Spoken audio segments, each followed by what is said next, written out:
session, the representatives and the senators called and asked would I come and moderate today using a format that we have used in the past.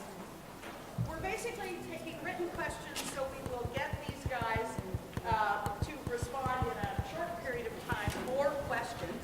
We will keep 30 minutes at the end for a roving mic for follow-up questions if they fail to answer your written question. And then, of course, they will be available afterwards for grilling over in the corner. But for today, and I know because I'm on a lot of your mailing lists that there were some groups that wanted to make this kind of a quasi-campaign event. Let's make the distinction. We have a robust campaign period. Today is about governing. These guys have 2 more weeks. Okay, go down and take 3. Oh, sure. I mean, it'll be longer than 2, but it's 3. 3 weeks. 3 weeks. To go down and make a difference in all of our lives and the lives of people throughout the state. So we're going to start with 5-minute opening remarks, starting with Representative Habib. Thank you, Deb. And can we get a round of applause for State Representative Emerita Deb Eddy?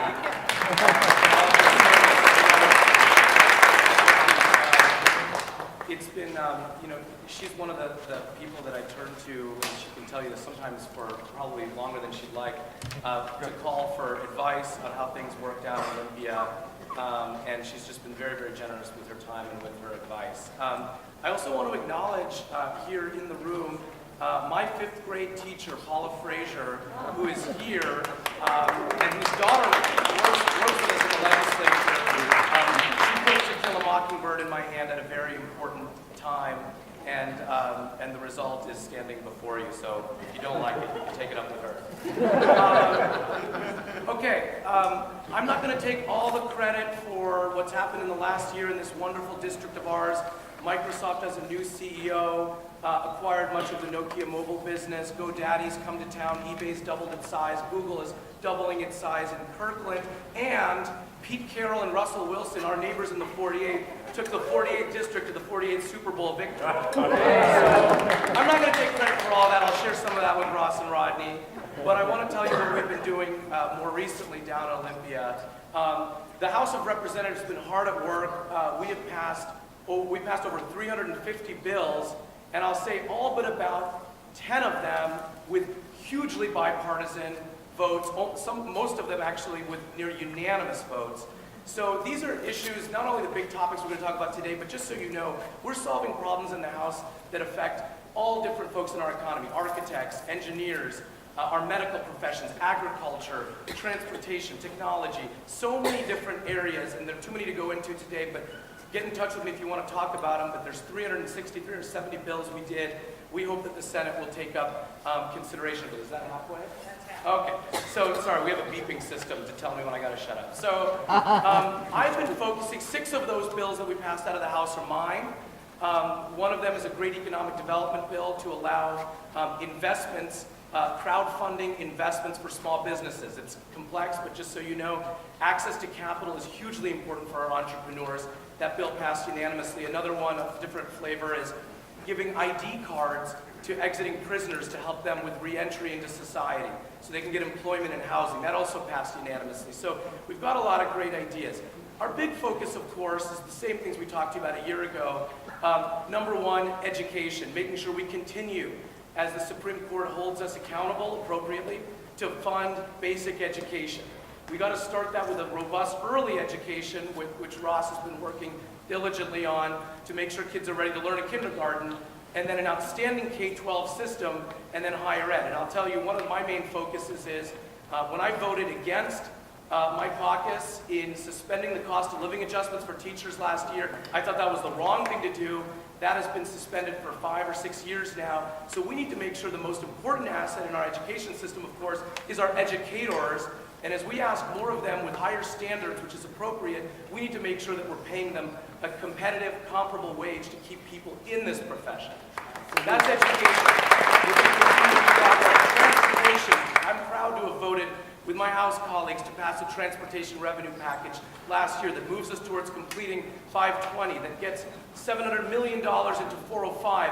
And most importantly, I think for many of our constituents, if the emails we've received is any indication, make sure that King County Metro continues to run functionally so that we don't see the terrible cuts out here in Redmond, also in Bellevue and Kirkland, that we've been seeing.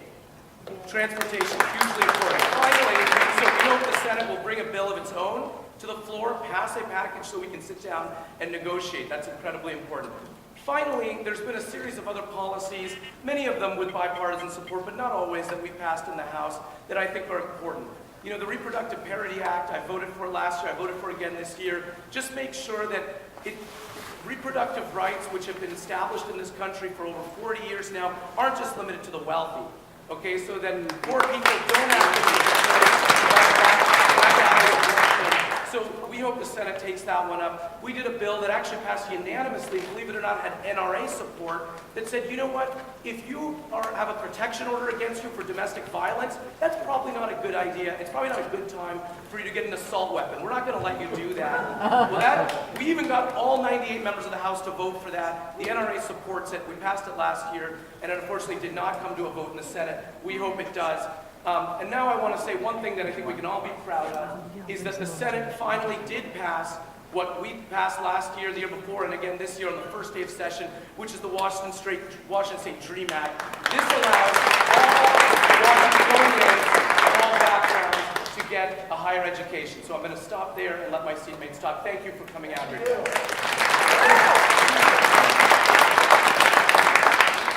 He can't hear my ping. I could. I could just not roll.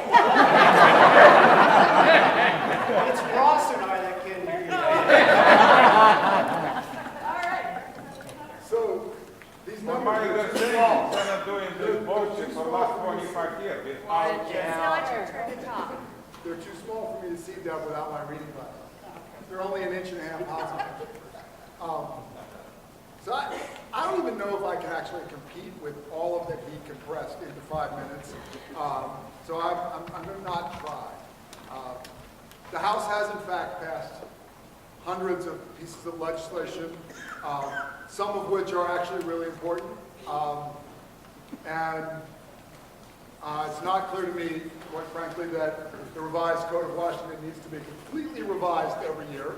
So I'm hoping that the Senate takes up the important pieces of legislation that we passed, but perhaps not all 350 of them. But that's perhaps because I'm old and cynical. I'm working on 3 things this year, and they're all related to the same things that I started working on 12 years ago when I first ran for office.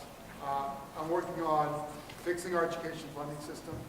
I'm working on having a budget that actually works, that's stable, that's functional, that doesn't have parts flying off of it. And I'm working on this year early learning.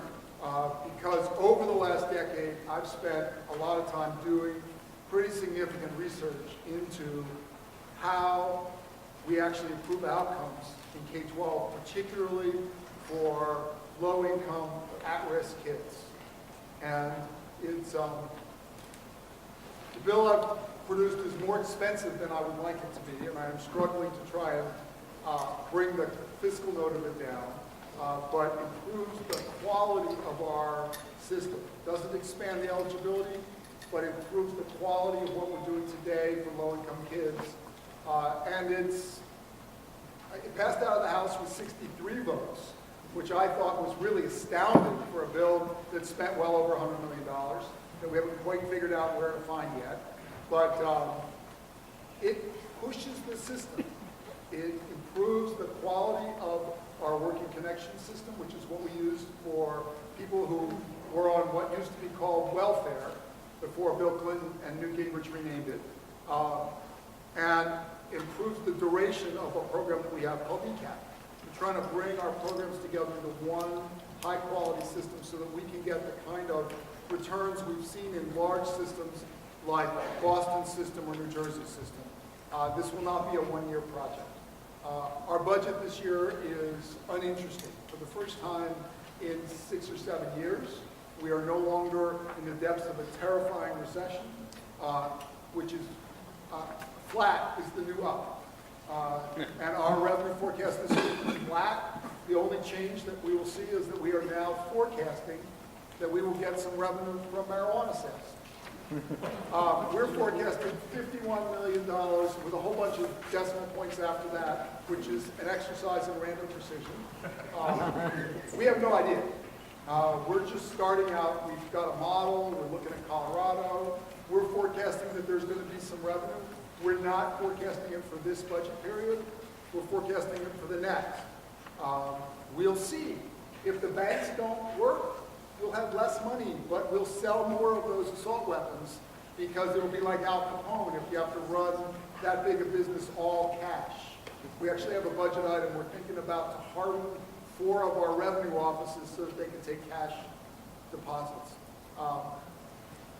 We will adopt a budget this year. Senator Hill and I have spent a fair amount of time talking to each other. I think we're going to have some disagreements about it.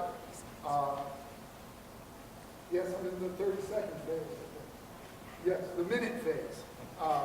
We're going to have some disagreements about the budget. And we're going to talk about that. I think we'll be able to resolve those disagreements relatively quickly.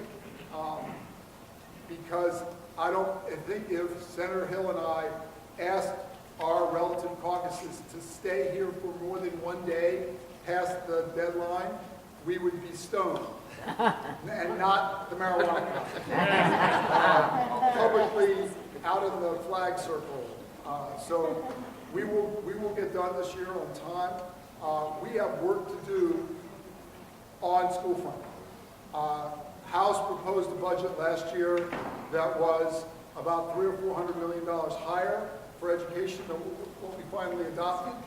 And we have work to do to catch up to that and to do the $1.5 billion to $2 billion increment we will need to do in the next period. That will require a lot of interim work to figure out where that money comes from.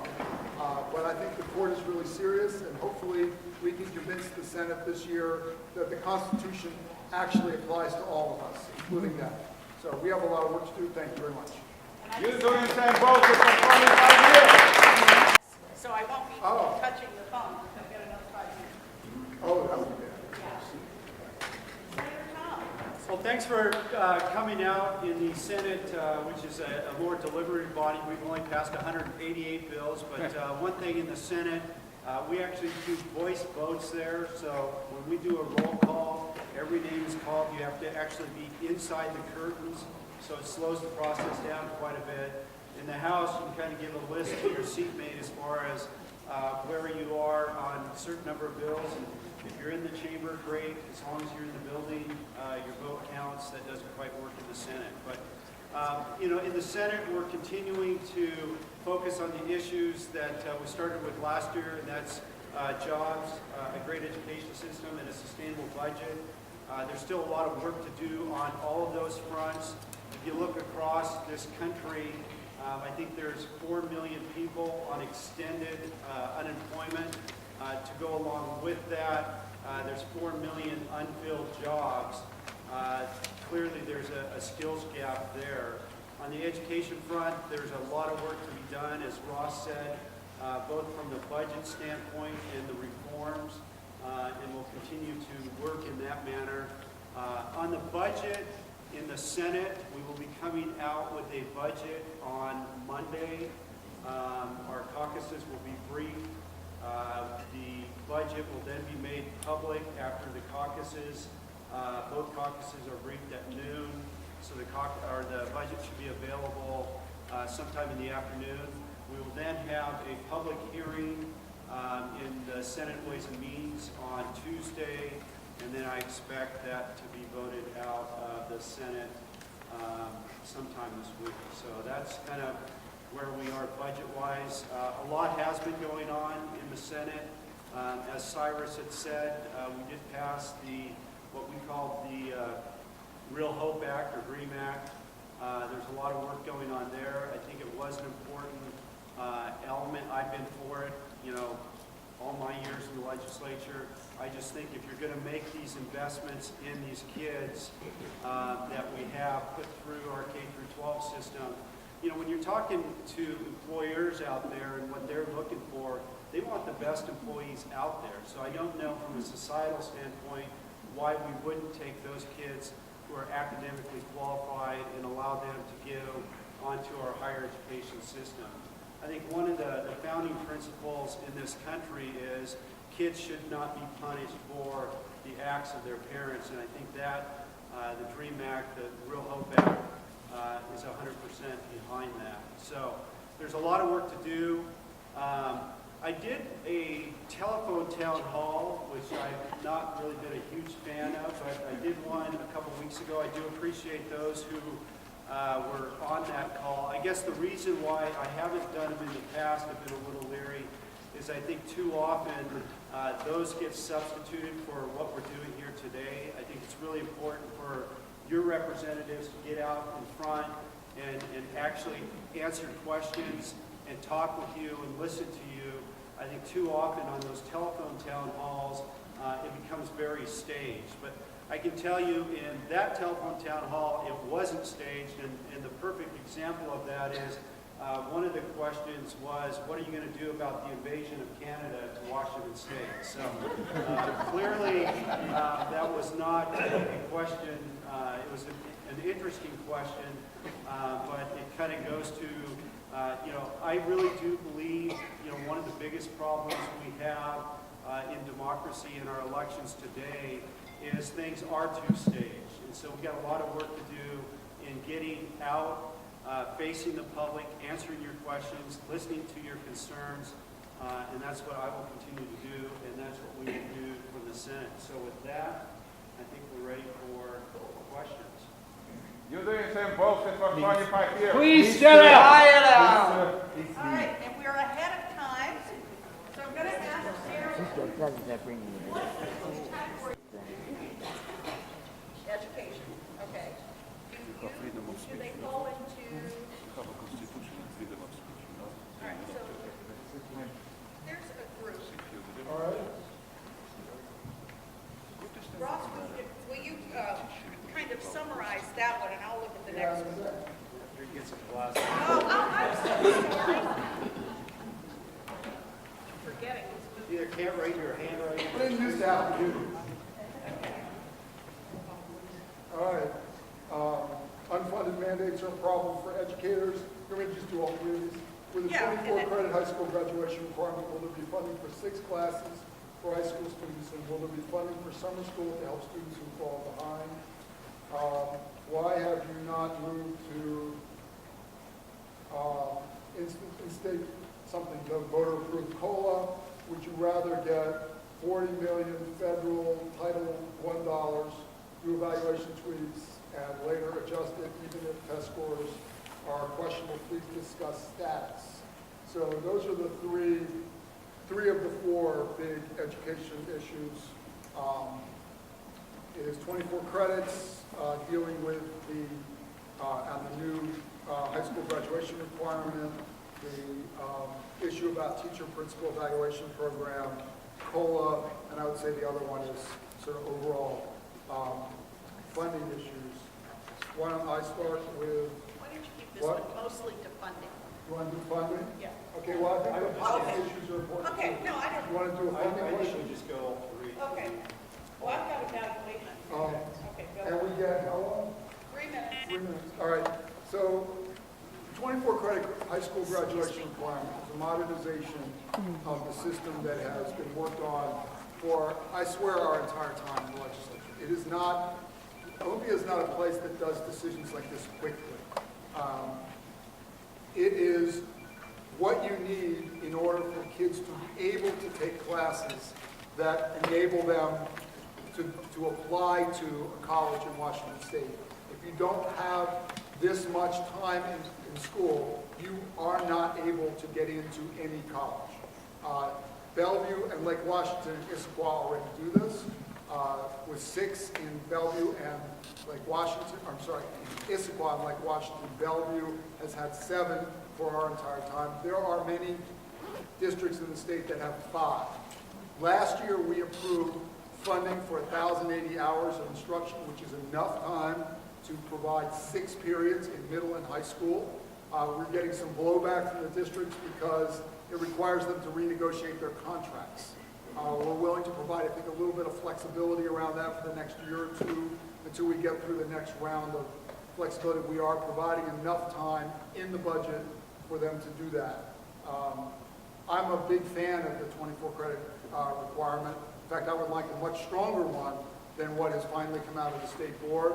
The bill passed out of the Senate, I think 94 to 4, not, well, you had 4 no votes. Right. And they were the far left wing and the far right wing, sort of an odd combination of each.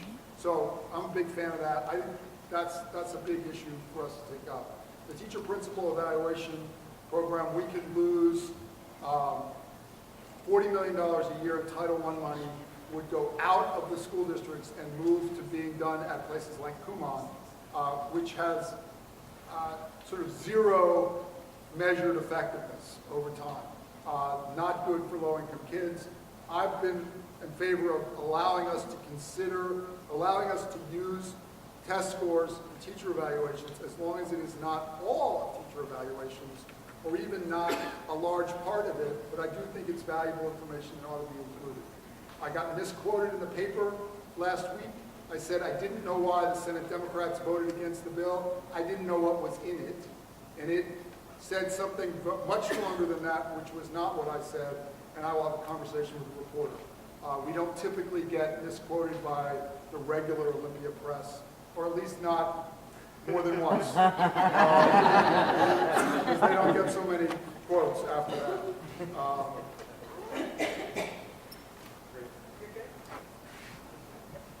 have 4 seconds. He's beginning to pace himself.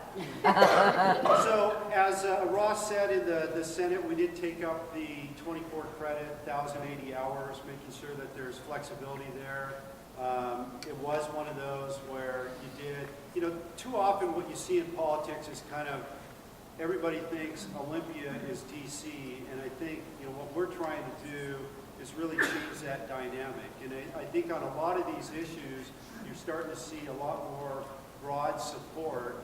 And on this bill, it was, you had 2 on the far right, and you had 2 on the far left that fell away. But for the most part, everybody was in agreement to this. It's important to give flexibility, but the one thing we can't do is fall into the trap where it never gets implemented, and these things get in a perpetual extension. We need to make sure that kids are prepared. If you look at just what's happening at our colleges as far as remediations, at the community college level, I think we're at 54, 56% of the kids that graduate need remediation. Clearly, we need more time, we need higher standards, so we'll continue to go down there. I guess what is most problematic to me was the vote that we had on our cutoff day, which was last Tuesday in the Senate, in Senate Bill 5246, which was the teacher TPAP, the Teacher and Principal Evaluation Program. And what you saw there, that was the $40 million. And really all we're trying to do there, and Senator McAuliffe, who it was basically her bill, voted no on it. But all we're trying to do is abide by what the Obama administration is trying to help us with, and that is on the evaluations. Right now, it's you can, and all the Obama administration is saying is you must use them. That was actually when that bill was negotiated with Breakwire. It was actually supposed to be a must. So there was some people let some things slip through on that. So originally the bill was supposed to have a must. What we had agreed to in the original bill was not agreeing to a percentage, but then it got changed to a can. I just don't know of any industries that are going to be improving, and certainly teaching is the most important thing we do as a society. But evaluations need to matter if we're going to improve the profession.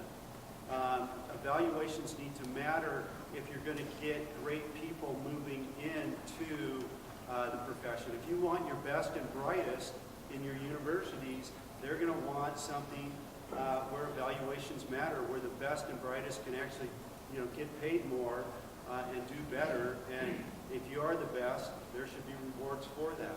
But I think the biggest concern on me with that bill is what it does. Yeah, well, you can wind it up. What it does to our achievement gap. I mean, Washington State's one of the few states out there that has an achievement gap is growing. I think this totally takes us in the wrong direction in that area, and so we got a lot of work, and I think it's symptomatic of all the work that we have to do in education. Representative Habib, there is a question here that you specifically asked Oh, gosh. to be directed to you because you actually understand it. It has been in the news lately. Well, I think we talked about it now. Yeah, I think he's. We can circle back. You want Yeah, to we check can, Tesla? there will be other, yes. Okay. You are co-sponsor of an Auto Dealer Protection Act. These bills would ban Tesla Motors retail stores in Washington. To me, this is equivalent to Best Buy asking Olympia to ban Apple stores. Why are you co-sponsoring this bill? So there's a bill we did. It actually doesn't happen to be called the Auto Dealers Protection Act, believe it or not. As you all know, this is a franchise state, so dealerships are not owned directly by car manufacturers. They are independent businesses, like McDonald's. They're independently owned, but they have franchise agreements with, big corporate headquarters and the manufacturers.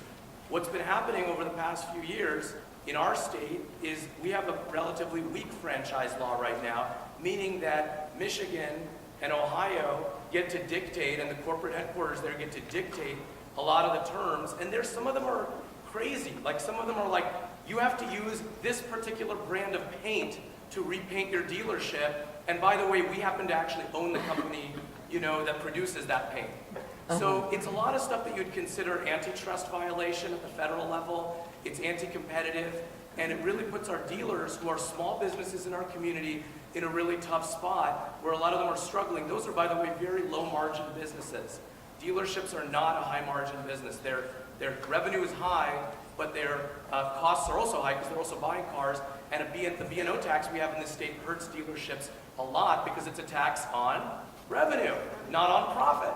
So dealerships struggle, and so they designed, it was their proposal. They said, here are the things that we'd like to see. And I said, I'm happy to support you with this.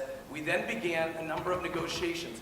In the process of negotiating all of these things, something unforeseen came up, which was Tesla came and said one of the provisions in that bill they didn't like, and it makes sense why they didn't like it. It said, if you are a manufacturer, you cannot have your own dealerships.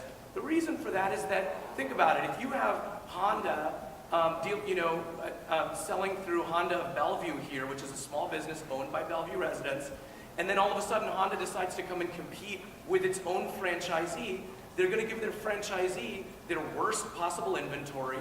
They're going to put, crippling requirements on them so that their own dealership will beat them out in competition. We don't want that dynamic. So it makes sense that we do that in some way. Tesla had a good point, which is there are some who don't even want to pursue the franchise model at all. They just want it just doesn't work for their innovative system. And so we figured out a compromise that Tesla supported so that Tesla can continue to do what it does. I'm not totally satisfied with the bill in the sense that I worry about the next Tesla that might come along. And so we do need to figure out a way where if you're not franchising, you can do your own thing, but where if you are franchising, you can't compete with your own franchisees. I did ask Deb that if that question came up, I wanted to explain it because, believe it or not, I have never received so many emails in such a brief period that I received, and that's kind of a little sad if you think about the big problems that we have in this state. But in a day, I think Rodney and I probably got several hundred emails from Tesla owners who thought this was a crime against humanity. Again, it was an agreed-to bill. There's some aspects that, I like. I think the dealer provisions are pretty decent on it. Basically, on the Tesla end, all it does is grandfather Tesla. I always tell my Republican colleagues that it's always interesting that They always say they believe in free enterprise until it affects one of their monopoly friends. And I think that's what is happening in this case. I think we have to be really careful in these instances. You know, if you look at some of the great companies that we have in Washington State, you know, they've been disruptive technologies. I mean, Costco's of the world, the Amazons of the world, and they have disrupted those distribution systems. And I don't think that we should get too dictatorial from the state level as far as how cars get distributed. If a new dealer, if a new entity wants to come in, like a Tesla, wants to come in and create a direct atmosphere, I think that they should have the opportunity to do that. You know, especially in Tesla's case, you know, if somebody's paying $100,000 for a car, you know, I don't think that we should be trying to protect everybody out there that needs a $100,000 car, whether that's going to get service or that. That's the, you know, that's the risk those owners take. But I think we really do have to be careful going forward not to get too restrictive in that manner. Because if you look at electric vehicles, what really killed the first EV1 from General Motors was the dealer network, because when they went out with that car, there was no repairs needed. And the dealers were like, the back end is where we make our money. And that's why the EV1 got killed. And so I think that there's technologies we need out there, and sometimes with new technologies, you need new distribution systems. So I don't want to get too dictatorial from Olympia on that. Not a response to that, but I wanted to, can I just? Yeah. I just want to acknowledge, by the way, on this topic, Jeff Finn, who's a constituent, many of you may know him, who's a real leader in electric vehicles, brought an idea to me that we passed in a bipartisan fashion in the House, which gets at exactly what Rodney's talking about, which says these public charging stations right now are restricting access by saying, many of them by saying, you can only use us to charge your car if you're in our network. And so Jeff came to me with a bill that passed in California that makes a lot of sense to allow for universal access, what you might call network neutrality for these electric vehicles. So I want to acknowledge his work, and that's another one coming over to the Senate we hope will become law. We have a series of questions here that go to responding to the McCleary decision and fully funding K-12 education. And I think that one's probably worthy of a 3-minute every one of you. Who would like to start? We started that. McCleary. Well, last year from the Senate standpoint, we started down that road with McCleary, making sure that education truly was our paramount duty. If you look at the last 30 years in Olympia, everybody goes down there. You know, Ross and I have been at this for 12 years, and I think everybody that goes down there says education's my top priority. But when they get in town, somehow that flips over, and non-educational expenditures have grown at twice the rate that education has. Last year, with the Majority Coalition, we really did kind of walk our talk. We said education is our #1 priority. And if you look at just budgets, which generally people will say, you know, rhetoric is what you say on the campaign trail, but if you really want to see somebody's values, look at their budget. I think the numbers speak for themselves. The budget that we passed, you had 12% growth in education funding, and you had 2.6% growth in non-education funding. To me, that's putting our priorities in education. Obviously, there's lots of work to be done on McCleary. I think the one thing that is pretty clear from the courts is we are going to have more funding. I think the other thing, and sometimes when it comes to McCleary, people like to read one part that they love and like to forget another part that is, you know, equally important. Clearly, the courts say paramount means first and foremost. So when it comes to funding, if you look at our budget last year in education, we spent $15.2 billion in K through 12 with total revenues of 33.6. 33.6 is greater than 15.2. Next biennium, we'll have another 2.7 billion. I think the courts are very clear. If new money is needed, and I have voted for taxes. In fact, I have a tax bill out there now on oil. I voted for new taxes. But I do believe when it comes to McCleary, any new taxes have to be directed outside of education. Education funding should not be held hostage. I think it's been held hostage for far too long, and that's one thing that we're kind of adamant in the Senate.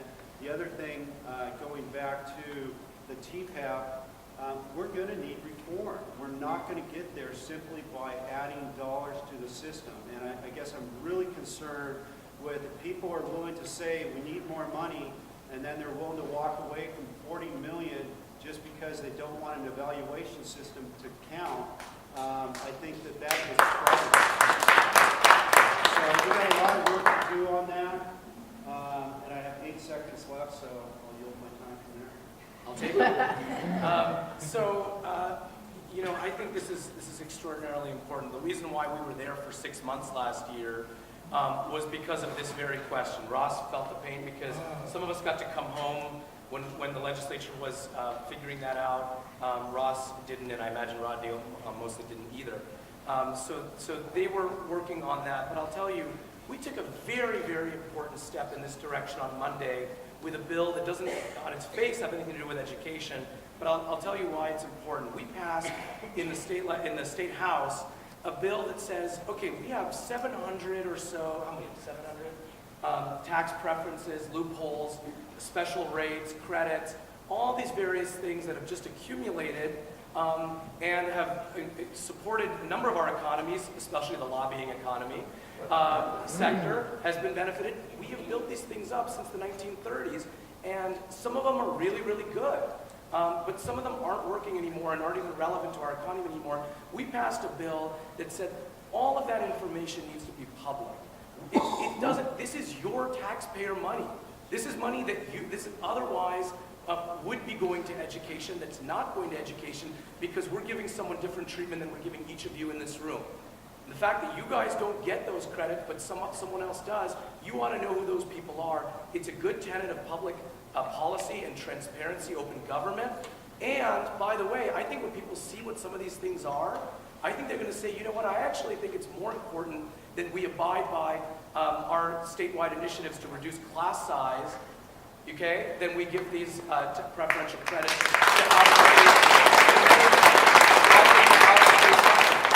out-of-state companies, by the way. The other thing I want to say is when I've talked to people all around the education community about funding education, the 3 things that I hear, which by the way the people also validated, 2 out of 3 of them through their votes, are 1, making sure teachers are paid their cost of living adjustments, they're paid a living wage. Why is that important? Why is that important? It's important because if you're a huge reform person, right, if you care about reform, in other words, you want to evaluate teachers, well, what good is it to evaluate teachers if you can't actually then say, well, you know what, we're going to pay you better, but we expect more out of you. Because if you're just going to evaluate them, but pay them $30,000 a year, well, guess what? They have a lot of other jobs they could do where they get evaluated and get paid a lot more. And no teacher does it. Nobody does it for the money. And these cost of living adjustments are not going to have these guys rolling in cash, okay? But we cannot push people out of a system by underfunding this popularly passed ballot initiative. The other one is class size reduction. Look, when I mentioned Paula Frazier, well, when I was in Mrs. Frazier's 5th grade class, that was a gifted and talented class, but I also had a disability, being blind. You know, kids who struggle in the achievement gap need differentiated learning, and you can't do that when you have 35 kids. Okay? So just to pile on Paula here, Senator Tom and I probably visited her classroom every year for however long we were teaching in the district, and we're sort of terrified by 5th graders who really were smarter than we were. I've been visiting high school classes in the last couple years, and you go visit the gifted class at Interlake, and it's the same kids. And they're still smarter than we are, and now they're older. It's sort of scary. I don't think we actually had Cyrus in 5th grade in the last 12 years. Though he is pretty young. Not quite. So this is what school funding is what we do as a state. It's half the budget. So trying to fix this and make it move forward is really important. Now I do want to talk briefly about why some cost drivers grow faster than K-12. And it's all your fault. Okay, because look, all of you are boomers. Maybe not you. But you're too young. But The rest of you are all boomers, and not you either. But you're all, nah, you're younger, all right, whatever. But almost all of you are. I'm a politician, give me some latitude here. And you're growing as a fraction of our population twice as fast as kids are, and you're all becoming eligible for Medicaid and for long-term care, and that's driving a bunch of costs. We're managing that cost carefully, but it's all your fault. We have a goal in 2018 of getting to the funding level designed in the bill that Senator Tom and I spent a year of a full day a week with staff in a conference room in Bellevue, coming to an agreement about exactly how we would design a funding system for the state. We did a task force last year that put some dollar numbers on it. It's about $4.5 billion a biennium by the time you get to 2018. The House proposed about a $1.4 billion step last year to get there. We finally agreed to a lesser step of about $1 billion. We have more to do next year. It'll be about 2.2 next year to get back on track to get to that $4.5 billion by the time we get to 2018. That is going to be a very heavy lift. It's going to require us to spend some time working with how we adjust the property taxes between the state and local. The teacher salary issue is addressed in School Funding 2, the Doran number 2 decision from the 80s. It is the state's responsibility to provide adequate funding to districts so they can hire and retain high-quality teachers. We haven't done that for the last 6 years in not funding the COLAs. That has resulted in the problem Cyrus points out, but it's also resulted in us shifting costs to locals unconstitutionally. We have to fix it. Senator Thomas pointed out that we get the most questions at every town hall on education, and it probably deserves more than 3 minutes. So I'm going to give them. That's what do you want the lightning round first? No, we're not doing it. She's in charge. What are we doing? Yeah, we're going to go back. I'm going to give you each another 2 minutes to take your thoughts on education funding and fully flesh them out. What I'd like to do, and this is not one of those paddle, yes, no, maybe, but rather than, because there are some questions here that are worthy of consideration, but probably not 10 full minutes, okay? So I'd like to take it down to 2 minutes for some of the questions that I think you can be more brief in your response, okay? She's worked with us for too long. Yes, so I'm going to give you 2 more minutes now each to talk, to further your thoughts, something you may not have brought into your first answer on specifically how are you going to fund education? How are you going to respond to the clear?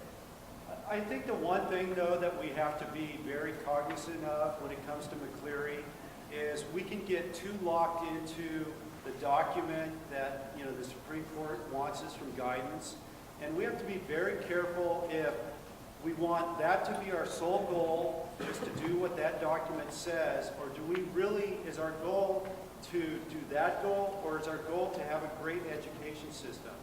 And in some instances, they really are different, because if you look at early education, for example, early education is outside of the definition of basic education. So if all we concentrate on is that basic education, it's going to shortchange us long-term wise as far as actually getting to a better education system. So I just want to make sure that as we go forward, we're open and we're flexible as far as that document. I also think that we need to be open and flexible as far as what we had done in 2007, 2008. Technology has changed a lot. I think that every industry out there is getting more innovative, more creative.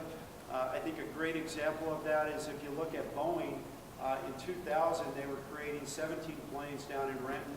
Today, they're creating 42 planes per month, which is just phenomenal. But we need to make sure that we're looking at those kind of solutions when it comes to technology. Also, you have to look at the whole spectrum of higher education. We have actually done amazing things in higher ed to drive high school graduation completion rates with the Opportunity Scholarship. Having that pull, having that hope for those kids has increased graduation achievements. But if all we do is focus on one little box, I think we're missing the bigger picture. So that's been my cautionary tale is I think all of us, our real goal is a world-class education system. Basic education is important, but we can't get so locked onto that we lose sight of the greater goal. So I agree with that, which is why I'm not too concerned about Rodney's statistic about how non-basic education funding has grown at double the rate of basic education funding, right? So if I completely agree with what Rodney just said. If we don't fund not only early learning and then higher ed on the back end, but also critical social services that support kids, like make sure they can eat, like make sure they have a house, make sure they can get to and from school, they're not going to learn. So again, I don't worry too much about, sound bites around, well, the K-12 budget grew at this much, the other budget grew. This is important work. Ross spends a lot of time balancing all these priorities to make sure that we don't have, it's not so much about having an education agenda as having a kid agenda, right? And the whole we do need to make sure that we're looking at where we're losing revenue and where we can gain revenue without hurting businesses in our community. That's why I mentioned the bill we did on Monday to start bringing some sunlight to these tax credits and preferences that have been lobbied for and negotiated for years and years. In addition, Rodney's right that we need to take a holistic view, but we also need to make sure that we're actually putting money in to the bills that the legislature itself passed. Again, the Supreme Court's not creating policy. The Supreme Court's saying you passed two bills, 2261 and 2776. These were pieces of legislation that passed that have not been funded. So it's our own roadmap that we need to follow first. And I'll tell you, bringing some transparency to the tax code needs to be done. Last year, we looked at a telecom tax fix that brought in a couple $100 million, $110 million. $110 million, that was agreed to by all of the industry. They'd spent a year negotiating that, and yet it was like pulling teeth, and we had to spend 6 weeks down there to get even $110 million when the industry being taxed said, we think this makes sense. That's a problem for bringing revenue in to fund kids and their education. Okay, so 2 minutes. All right. That was 2 minutes. No, you're good, you're good. 2 minutes, I'm just saying it's hard for me. First point, Supreme Court is exactly as Cyrus is saying. We wrote the bill that defined basic ed. Supreme Court is just saying we have to fund it. Constitutional requirement. I agree with Rodney. Investing in early learning is incredibly important. Investing in the quality in early learning is incredibly important. We should do that too. It doesn't detract from our requirement to fund the K-12 system. In fact, you and I both supported a bill that would have made early learning part of basic education, and that clause got vetoed. And I will admit that I had an indecorous hissy fit with the governor when she did it on TVW. It was not my best moment, but I was PO'd. So absolutely important to do. We have to meet the constitutional requirement. It is stupid for us to meet the constitutional requirement and not fund the early learning quality improvements so that we can actually gain that. And I agree, it will make the whole system work better. It doesn't detract from our requirement to do the constitutional funding. And I agree with Cyrus on the transparency. If we're going to find $2 billion next year, I'm open to suggestions, as Rodney seems to be suggesting that, wow, you could just take that growth out of somewhere else. I think that'll be kind of hard to do. And if we're going to make cuts in other places, we're going to make them in ways where people say, I want to cut that. Not I want the department to go cut some airy thing for $200 million, which was a big problem we had last year in dealing with the Senate on the budget. They want to make specific cuts, fine, vote for the specific cuts. But these across-the-board things that force the governor to actually make the cuts that people don't like and that people don't support don't work. Looking at $2 billion increase in education funding on top of the normal growth will require us to look at things that will expose the brutal ugliness of our existing tax system. It is a terrible tax system. So that's another 2 minutes some other time. Yes. Okay, so we have a lot of other topics represented ground because they today, I'm just going to give you 2 minutes. Just don't get all. This is good. This is good.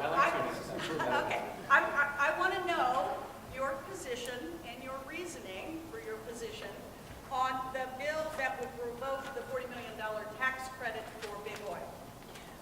Are you aware of this bill? Yes. Who would like to start? 2 minutes. I'll start at this end. Tax credit passed in the previous century designed to give the timber industry the ability to burn the slash from their timber operations without having to pay sales tax on it. 99% of it's now used by the oil industry to burn their oil stuff. I think we all support closing this loophole. The cost of it, given the economics of how the oil industry works, will be borne by Tesoro, I think, mostly in this case. I'd much rather improve outcomes for kids in early learning than give Tesoro a tax break that I don't think we need. I'll save my time for later. I also support it. I think, it's, in a way, when the oil companies say, well, it's your fault for buying it, I agree with them. In other words, we need to change our behavior, and, that's why work that Jeff Finn and others are doing on electric vehicles and transformative new technologies is important so that we do reduce our oil dependence. But as long as we have that, I agree with Ross, we need to make sure that these industries are paying their fair share. Because let's be clear, in addition to funding education, we also have lots of environmental priorities which the people in this state continue to want to have, and oil contributes to a lot of those negative externalities. So it's not like it doesn't make sense. It's like with tobacco products, we actually put an extra tax on them to say, you know what, we have to pay for Medicaid to clean up the mess that you created, okay? Well, here, not only is it not about an extra tax, we're actually giving them a tax break. So it doesn't make sense. I completely support the bill. They both came in at slightly under a minute. You guys are, hey, we can get through all of them. Go ahead. I have supported the bill. I think we do have to be careful, though, as far as how those costs get shifted. I guess my focus when it comes to gas has been, let's work on a transportation proposal. That's what I've been doing the last year. And moving forward, we've had some great negotiations. I'm sure we'll be touching base as far as where we're going transportation. This past week in the Senate, we had negotiations on Wednesday that were very productive. We had great talks yesterday, although they didn't start out so good because there was an opt-out from another member that kind of created a little confusion in the room to start the session with. But to me, that needs to be our focus as far as where we're going. If you look at, I think if you take away the 41 million, I think if people don't think that that will be reflective somehow in additional gas prices, I think it will. So my focus at this point in time is on a transportation package, getting the transportation package that works, and we'll expand on that as we go forward. Thank you. Okay, so the next 2-minute question, and this is kind of odd that I think this is only worth 2 minutes, but I think that's where we are, has to do with transportation and the absence of a transportation package. And the questions go from, don't you think a transportation package is important, to question about the reforms, the reasonableness of the reforms that have been proposed, like moving the sales tax back into the sales tax on construction projects back into Not the bad, just moving it in. moving it in. Okay, thank you. It's never been. What? Permit streamlining, and then a specific question about the overrun on the pontoon construction for the 520 bridge, and why should we trust any more of our money to DOT? You think it's, 3 minutes. Go for it. Who goes first? You were already on that topic. Yeah, so in the Senate, we started out last fall with a 10-city listening tour. I went on 8 of those 10 cities to show my commitment to transportation. In my 12 years, both Ross and I have voted on the nickel and on the TPA, the 9.5 cent. think I remember the nickel was our first year down there. People used to think, you vote for this and you'll never see another term in Olympia. But transportation really is important. If you look at in going to those 8 cities, I think the consistent message was the need for projects is great. Transportation is very difficult to try to figure out because you have a lot of balancing factors that you're trying to get into a package. You have maintenance and preservation versus new projects. You have roads versus transit. You have reforms. You have how do we fund this? So there's a lot of moving pieces that we're trying to address. I think we're actually making some headway in the Senate. I hope we continue down that. I would say the biggest obstacle for transportation this session is just people's perception in Olympia as far as where the public's at. If you look at all the polling out there, the polling is very negative when it comes to a gas tax. And so people are like, do we really want to do this knowing that it's a $12 billion package? The public will get a say on a $12 billion package. And do we want to go through all this work, take a tax vote for some members, which is difficult, and then have it turned down? I think it's worth that effort because one, I think the package that we've constructed is a great package. Unlike previous packages, I think the foundation of that package has been, what will move this state forward. We picked projects based upon economic impact and traffic congestion relief. I think Washington will be a radically better state 10 years from now if we pass that. I think there's issues if we don't pass it. If we don't pass it, I think that there will be tremendous pressure to let local option funding loose.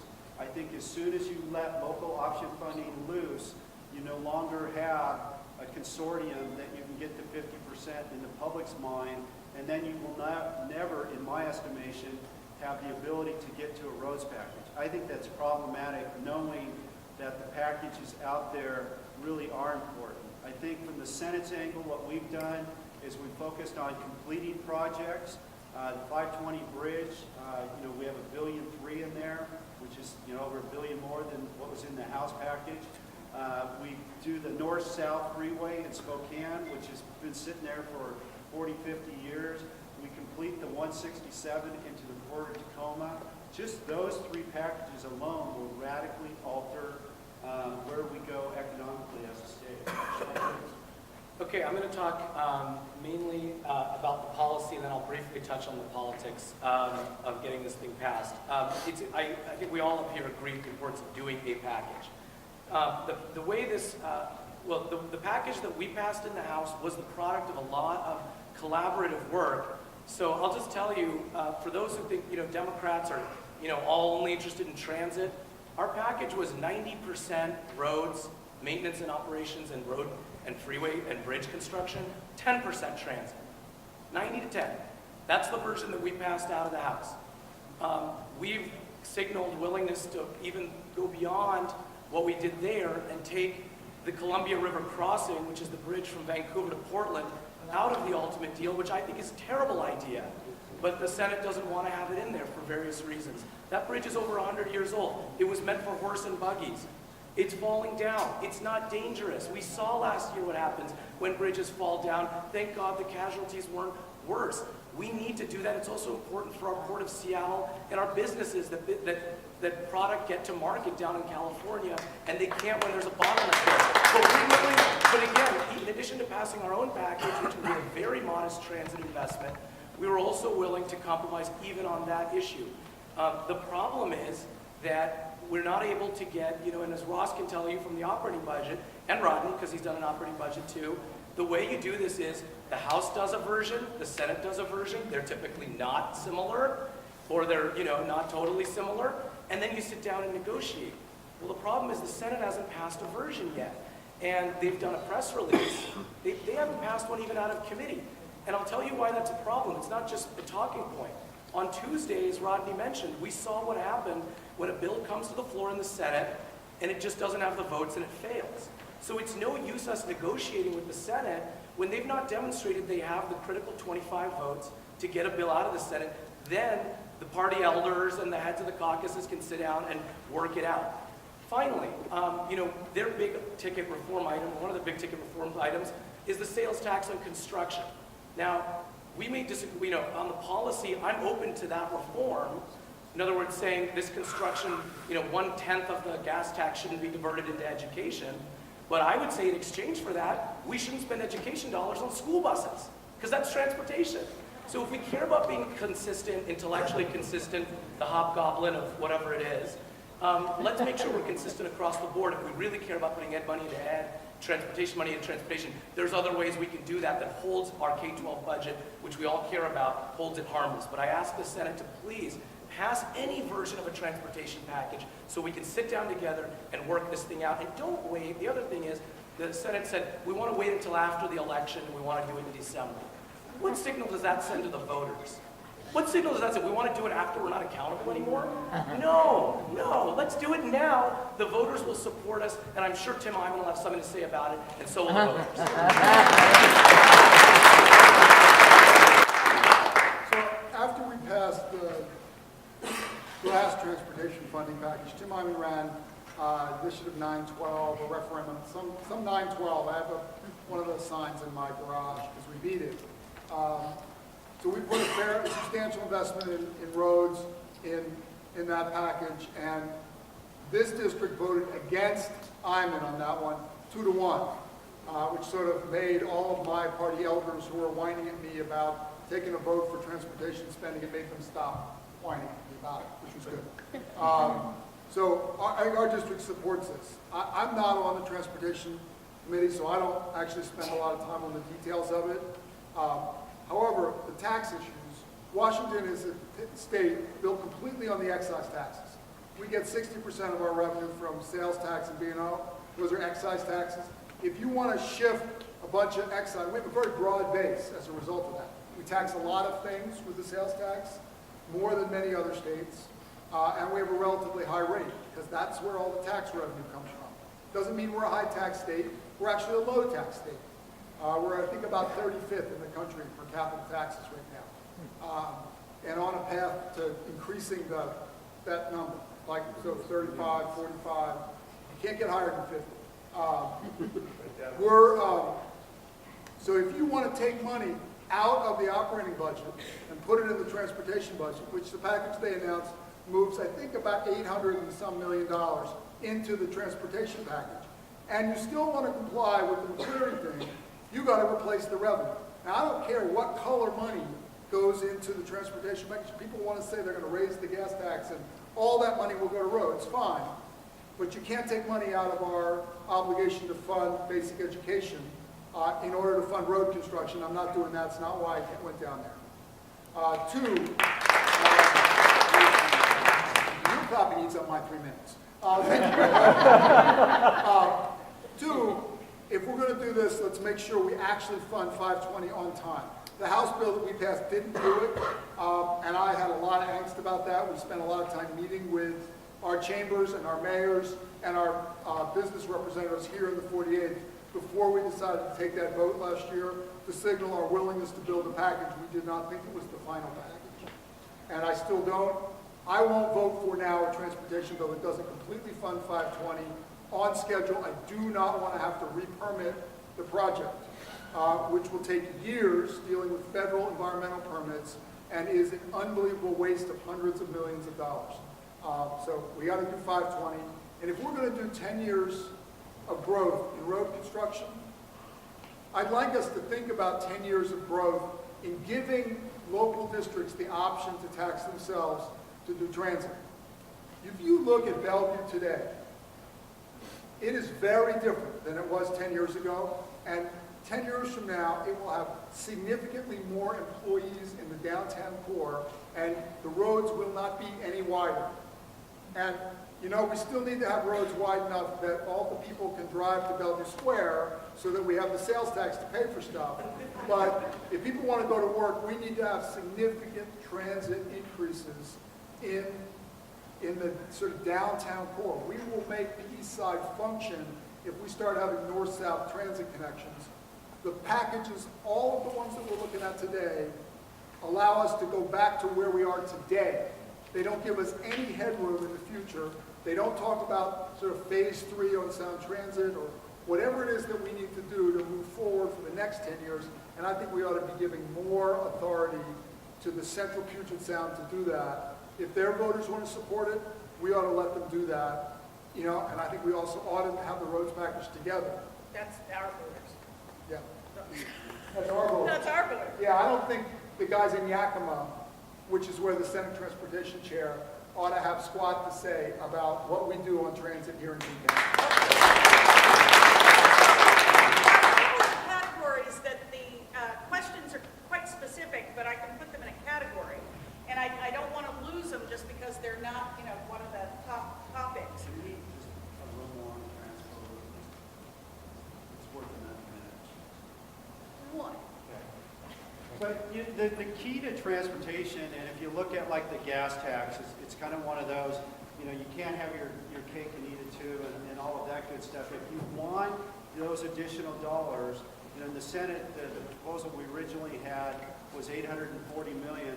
You know, a lot of that money, 300 and some million, went to pay for the completion of 520. If you want 520 completed, those dollars need to come from somewhere. And so a lot of times when you sit there and say, I don't want this component or that component, then which projects do you not want? And if you look at the package in general, the Puget Sound area gets a lot of money. I mean, we're over $1 billion on 405, we're 1.3 billion on 520. We need to be very careful. As far as sales tax, Washington is one of only 4 states in the country that charges itself sales tax.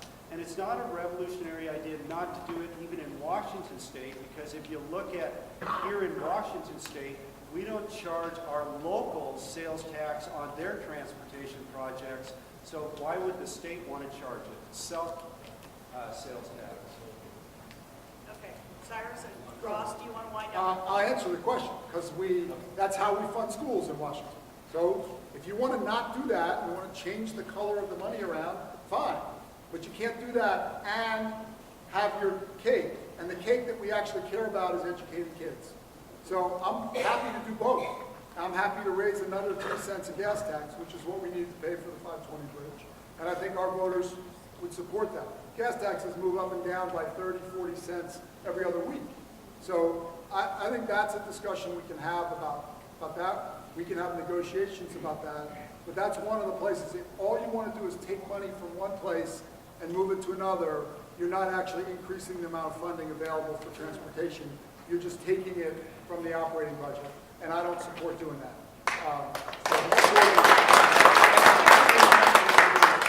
And this is what we saw last year, which Ross alluded to as well with the capital budget.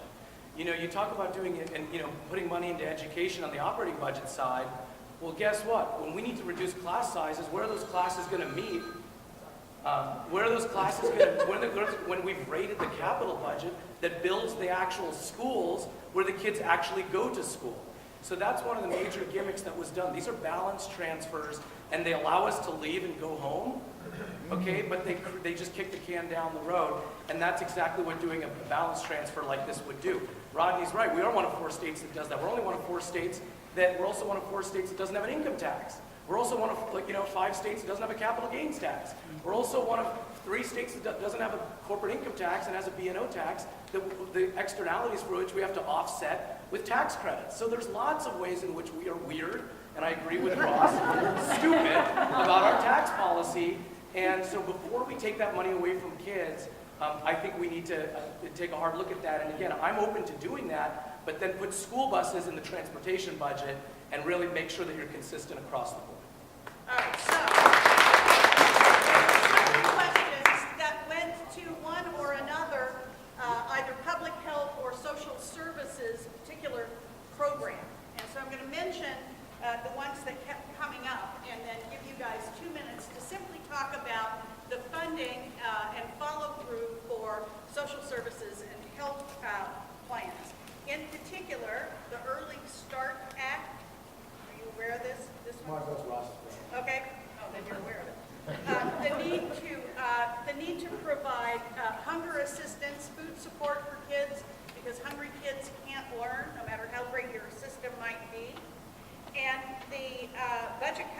taken by the long-term care ombudsman a couple of years ago, and isn't it penny wise and pound foolish to cut those positions? Wonder where that question came from. Wonder where that comes from.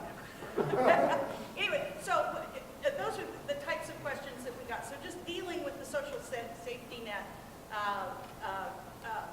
budget issues. They look at me. We have a 2-year budget cycle in Washington. We have just gone through the worst recession since the Great Depression, and we made a lot of reductions in our budget in order to have balanced budgets. And some of those cuts were taken in social service areas, some of those cuts were taken in education, some of those cuts, a lot of those cuts were taken in higher ed and replaced with tuition. And we're now getting a lot of pressure to restore a lot of those cuts. And we will restore some of those cuts. We won't restore all of them. This is a supplemental year, and we're not going to make major changes to the budget this year. The one place I think there's broad consensus in the legislature, House, Senate, Republicans, Democrats, is we're concerned about our mental health system. And it's not one of the specific things that you talked about, but it is a concern. There's been a lot of press stories about the Rooters who've come down. Their son was shot by the police in Seattle last summer, July 5th. And he lived in apartment 501 of an apartment building, condo building in Seattle. And I know this because my son lives in apartment 502. And they blew the doors off the guy's apartment at 4 o'clock in the morning. Fortunately, my son was not at home, but it sort of gives you a personal connection to thinking through this issue. And I don't blame the police in this one. The young man was shooting at people out the window. We have to have a way to have parental influence on, and family influence on judges on involuntary commitment. We have relaxed our standards a little bit for involuntary commitment. We're one of the strictest in the country, and we're going to allow more people to be in a situation where they can get their meds, where they need to get their meds, and we need to help them get their meds. We're going to create some more treatment beds. We're one of the lowest states in the country for having treatment beds, involuntary treatment beds in the community. We're going to add some more beds. We're going to add some more treatment teams that do some outreach treatment, particularly into the sort of low-income housing, trying to get people stabilized and have regular visitation from mental health professionals. All of this is profoundly expensive. And I think there's broad consensus that we're going to try and add a little bit in our budget this year and try and move forward in that direction because the outcomes are terrible on the other end. Yeah, it's a huge issue. I mean, I don't even know which one to begin with. Ross did a good job with mental health, so I'm not gonna go on about that except to say that he's absolutely right. It's a very, very tragic situation, and I'll tell you, you know, hundreds of years ago, being blind was a curse, was viewed as a curse, was viewed as, you know, you're on the margins of society, or you must have done something terrible in your previous life. I may have done something terrible in my previous life, but that's probably not why I'm blind. But, you know, mental health is the same thing. There's a stigma right now that continues and pervades around mental illness that's far greater than what's there for physical disability. And so we need to do this work. We do need to work on the commitment issue, the committal issue, but that's not all. We need to start earlier on in our schools, make sure that we're helping kids who are in difficult situations, addressing them. We need to help our veterans when they come back by giving them access to stable housing. And I'll tell you, that's really where I think if you want to also help the mentally ill community as well as domestic violence victims as well as veterans, you got to look at housing. You have to look at housing. And so, you know, it's not popular across the board in the legislature, but the Housing Trust Fund is our single best tool at the state to make sure that we're building affordable housing. And I'll tell you, it breaks my heart here on the east side when they do the one-night count and they find the hundreds and hundreds and hundreds of families with kids who are sleeping in cars in the dead of winter. And they're lucky to be even sleeping in a car. That's the reality in Bellevue and Kirkland and Redmond. Don't be confused about our district. It is diverse. It has a lot of needs. I served on the Bellevue Human Services Commission. I know those needs. And so we need to make sure that we're doing more on housing. We passed a bill in the House, I hope the Senate will pass as well, that says Sound Transit around its light rail stations can surplus property that it's not using for affordable housing.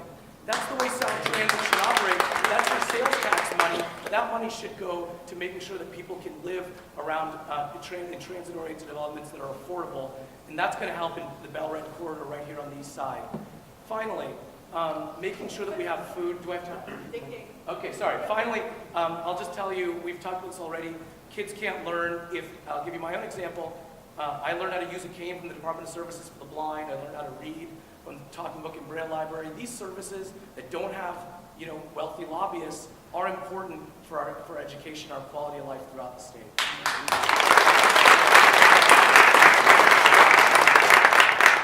I think the rooters were in my office. It really is one of those stories that I think is telling as far as what we need to do. The one thing I will say is I think I have great hope in the legislature as far as where we're going in that. We're doing a lot more data-driven analysis as far as what we need to do. I think like in the rooters case, their son was previously in Arizona, and Arizona had much different commitment criteria than we do in this case. And down there, he was able to get help that he wasn't able to get here, even though they were trying to commit him. Our commitment procedures just didn't work in their case. So I think there's a lot that needs to be done around that. But as far as the evidence base, where we're going with that, I think it really is a bipartisan approach in the Senate. You have previously you had Senator Hargrove working with Senator Mike Carroll, who passed away last year, but Senator Oban has kind of stepped into that, and they really are working together, trying to figure out, how do we make these smart investments? How do we make these smart choices that work for everyone? But also, if you look at the down road implications as far as our prison systems, how do we take some of those dollars that we would spend there, front load those so we don't have not only the cost, but the social agony of going through those kind of traumatic experiences. So there's a lot to do, there's a lot more to do, but I guess I really do have hope with that, because I think that there's a recognition in the legislature on a bipartisan standpoint that this needs to be done, and from a fiscal standpoint, it makes sense fiscally, so it's kind of a win-win. 7 seconds left. Okay, for this next round, there is a question for each of your representatives and your senator that, in my judgment, only needs to be answered by one of them for reasons that will become apparent. So for Representative Hunter, I'm going to ask him a question about the two House bills that would tackle higher ed student debt got hung up in appropriations, and ask him to explain why. Wait a minute. I will ask Representative Habib to address the question asked about net neutrality. Are we doing anything at the state level? How do you see internet service providers differently than electricity providers? And the question is, PSE doesn't give me a different rate for different companies' appliances. Why are ISPs different? And for Senator Tom, will you explain what happened with Senate Bill 6098, the bill that would require nonprofits to disclose their top donors? It moved out of committee, but then never made it to the floor. So, 2 minutes each. Representative Hunter, higher debt. So when people say a bill didn't make it out of committee, and I'm the chair of the committee, that means I chose to not bring the bill up for a vote, which is true in this case. So the pay it forward story is people would like to have this program where we pay up front, the state pays up front for education, and over time people pay it back with some percentage of their income. There's two reasons why I'm not super excited about this idea. It's kind of a cool idea, but it requires you, the state, to pre-fund it. So that's billions of dollars that we don't have, first. And second, it requires us to build all of the infrastructure for an income tax, but only collect it on a very small fraction of people. So your cost of collection is very high, and our ability, absent sort of the legal ability to really collect an income tax would probably be very difficult to collect from people who moved out of state or out of country. So I didn't move the bill because the bill wasn't going anywhere, because it doesn't work financially. The other is a loan program for students. We put about $350 million a year into the state basic need grant. We could take that money instead and loan it to students, frankly, and we'd get some of it back over time, maybe. But that actually increases student debt rather than decreasing it. I'd rather just give it to them. It's cheaper. I don't have to go all that debt collection effort, and it actually is better than loaning it to them.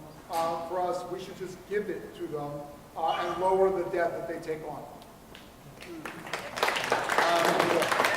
Okay, so the first thing I'll say is that this is an issue, net neutrality, just a reminder, net neutrality is an issue that's being dealt with at the federal level. I know Congressman Susan Del Bene, Congressman Smith are actively engaged in discussions around that. It's very clear that the digital divide is a huge moral problem in our country, as increasingly services, education, and access to justice are all contingent upon access to the internet and the resources that it brings. I don't think that a state utility or a state regulated set of utilities, public utility districts, or that kind of model that we have in much of our state in conjunction with our investor-owned utilities, I don't think that that's the right approach for internet access, mainly because the assets associated with internet access are much more fluid and changing. So the way people access the internet now is far different than they did 10 years ago. And as Rodney mentioned, or Ross too, we're not great at moving quickly in Olympia. So I don't like the idea, you've got a techie right here, maybe he agrees or disagrees. I don't like the idea of Olympia trying to stay out ahead of this technology. What I think we should do, though, is make critical investments in our libraries, okay? Because we do have a state library system. And in our schools, again, as we've talked about on the capital side of our schools, to make sure that people are able to access the resources they need in the ways that they do. We did do a bill last year on access to telecom. One of the things that we did was we put $5 million into rural areas to make sure that rural areas will continue to have phone and internet access as they bridge into these new technologies. That's one of the things that's hard for us to understand here in Redmond, is that, you know, the state does have different infrastructural capacity, and there are places, believe it or not, where your phone doesn't get reception. And Senate Bill 6098, which really is one of those election transparency bills, as was previously mentioned, sometimes things don't move real fast in Olympia. I think everybody wants more transparency when it comes to the funding of elections. I think with what you saw with the Citizens United, there needs to be more transparency. I think the issue with that bill was, you know, anytime there's a transparency, is it favoring one side or the other, and how can we balance this? And I think everybody kind of came to the conclusion that this is one of those bills that needs probably greater thought. I am one that, you know, I had the Koch brothers spend money against me last election, so I'm all for greater transparency. But I think what has to happen when it comes to elections, you know, especially with Citizens United, we're going to be chasing this, you know, quite a bit. And that's why I think things like what we're doing today is really what makes the difference. You have to get out there and actually face real people and answer their questions. I think when it comes to the election cycle, we need to change how we do elections by not relying so much on 20-minute sound bites and all the money that requires, but getting out there, having more debates, having more town halls where people can actually interact with that constituent. And I think unless we move to a system where, you know, we have 5 or 10 debates with each campaign and get people out there answering, you know, yes/no questions, 1-minute questions, 3-minute questions. Have somebody do a 10-minute question, because I can guarantee you all three of us can do 10-minute questions. But there's people in the legislature, and there's certainly people back in Congress that couldn't put together a coherent 10-minute message. And I think that's, if you really want to look at the transparency, we're always going to be chasing our tail on that. I think it's important that we have a more transparent as far as who's funding it.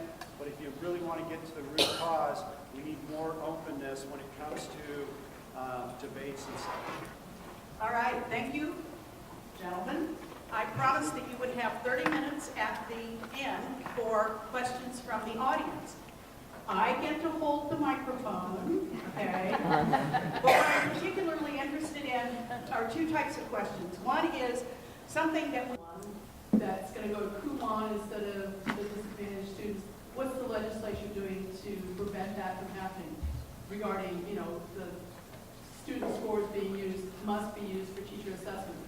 I mean, we can't lose that $40 million. That's a huge chunk of change. I agree with you wholeheartedly. The bill went down in the Senate. Obviously, in the legislature, even though we have cutoffs, everything is alive until, you know, we're out of the legislature. I think this is too important as far as losing those dollars. I know there's some efforts right now by the governor and by Senator Murray to get a waiver. Randy Doran at OSPI has been pretty clear he didn't think we would get that waiver. But more importantly, I think we need that reform. So I'm not so worried about the waiver. I think we need those evaluations counted. I think it helps in the professionalization of teaching, which is critical as we move forward. So I hope we continue to press that. I'm sure the budget guys will figure out magic to figure out how we actually get that either in the budget or make it necessary to implement the budget, which then that bill is not subject to cutoff. Seven states have been denied the waiver over this issue. The comments from DC were pretty clear. We weren't going to get it. We'll see what Patty Murray has some juice. We'll see what happens, but I'm not super excited about having this money, which is focused on low-income kids. I think we have 6 elementary schools in Bellevue, the Bellevue School District, that get Title I funds. Comparable amount of dollars in Lake Washington, so it's probably about the same number of schools. The bill failed in the Senate. I don't know where it is in the House. I don't know what the vote. There's no bill. So something would have to be done procedurally, which I don't want to. We'll figure some procedural thing out if the votes exist. If not, we'll lose $40 million. So, Cyrus, can I... That's about $300,000 for Lake Washington and about $300,000 for Bellevue. So, I mean, it's real dollars. And it's $2.5 million for Yakima. The next questioner, Cyrus, has a follow-up to this question. Would you mind very much if I let her ask the follow-up? Please. Hi, I'm Linda Myers. I am a teacher in Bellevue, and I also obviously don't want to lose that money. But I want to say, as a teacher, I am on TCAP right now, and I am required to show student growth on 3 of the 8 state criteria. I have to show student growth in a whole group, a small group, and also in a collaborative way for criteria number 3, 6, and 8. And the state tests don't meet any of those criteria because the state test that I give as a 4th grade teacher does not show growth at all. So it seems to me like the DOE is bribing the state, and I don't understand why Senator Thomas' his assertion that teachers don't want a strong evaluation system is extremely strong, and the criteria that I have to show is way more, it shows growth in a way that the state tests do not. So why are we succumbing to this bribery by the DOE? We got to find another way, and hopefully Senator Murray can convince the DOE that it's just stupid what they're asking. Okay, good. So I'll leave it to the 3 of you to decide how to answer her add-on. Okay, well, these guys have talked. I mean, let me just say, Linda, by the way, thank you for letting me come and visit your class, your elementary school class. I really appreciate that. Let me tell you, though, and I agree with Ross and Rodney that I have a lot of heartburn about this $40 million, a lot of heartache about it. I worry about us losing that money because I know how difficult it is to find new money in this budget environment. You know, I cannot speak to the federal issue that you asked right now around No Child Left Behind. I wasn't in 4th grade at that point, but I was also not in Congress. So I didn't have part of the discussion. It was the Bush administration. It was their law, but it binds us. And so I know that Senator Murray's working on trying to get a waiver, but as Ross mentioned, it's highly unlikely empirically that we're going to get that. What I pushed for, Linda, to address your concerns is, I didn't get to answer this earlier, but I said there were 3 areas of funding. I said teacher COLAs, I said class size reduction. The third one I didn't get to talk about was professional development. And I think one of the areas where professional development is so important is around making sure that teachers know what they're being evaluated on, and then are guided and coached to improve, to make sure that, where there are issues, those are addressed. We need to make sure that we fund that aspect of TPAT, the Teacher Principal Evaluation Program, because I hear you that things are changing constantly. We do want to have high standards because it's how we close the achievement gap, among other things. But you also deserve to know how you're being evaluated day to day, week to week. That's only fair, and you need to be trained in that as it evolves. And so I'm pushing for that also to be a part of our McCleary funding formula. I think we're all trying to make this teacher evaluation work because we know the importance, and obviously there's a lot of moving parts. The teachers have been great as far as we've had lots of different districts out there trying to figure out what works for them so that we could expand that statewide. I guess my biggest fear is I don't want it to become a battle in Olympia of no reforms versus getting the system right, and that's my biggest fear. All right, let me get this nice lady here. Karen Tennyson. For the last 2 sessions, the Reproductive Parity Act has passed out of the House, but has never made it out of the Senate committee for a floor vote where it would most certainly pass. What can you do, Senator Tom, to help move this bill beyond the state of the Senate committee and get it to a floor vote so it will pass? So the Reproductive Parity Act, I have been in favor of. I've been very public that I have been in favor of that. In fact, when last year, when a couple of the insurance companies had decided to change their plans, I made calls to those insurance companies, making sure that that they did go through with changes to those plans. Right now in Washington State, everybody is covered. So it's one of those hot potato issues. As Senate Majority Leader, just like the Speaker of the House, you don't get to control every bill or dictate, how your members, just because in the Senate there's 25 votes. On some cases there's a lot of times where there's 50 votes in the House and it doesn't come up. So although I am personally for it, we will continue to have those discussions, but in the Senate we do give a lot of discretion to our chair. So the way that bills come up on the floor in any parliamentary system, when the committee chair blocks the bill, is the body can vote to override the rule of that chair. And can say, no, actually, we understand the policy in this bill. We know you're against it. You've blocked it. We're going to bring the bill to a floor for a vote.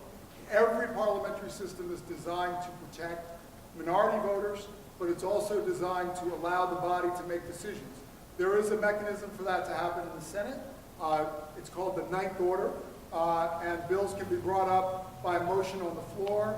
And so my understanding, though, is that you voted against considering that bill on the floor. And I think that's sort of the discussion is, if we're going to have the Senate committee chair controlled by someone who's 100% anti-choice, and we want to have some bills considered, that's the only mechanism that's going to happen on. And having gone to the ninth, people have to understand in the Senate, when you go into the ninth, there's no control once you're into the ninth. Generally, we went into the ninth in 2012 to pass a couple bills. One of those was the 4-year balanced budget. But when you go into the ninth, you have to have a solid agreement with everybody as far as this is the only bill being considered. There's no such agreements in the Senate that would allow that. What would happen in the ninth is you'd get into the ninth, and then it would be almost impossible because everybody's going to be throwing every bill that never made it out of committee or their bill that didn't into the pile.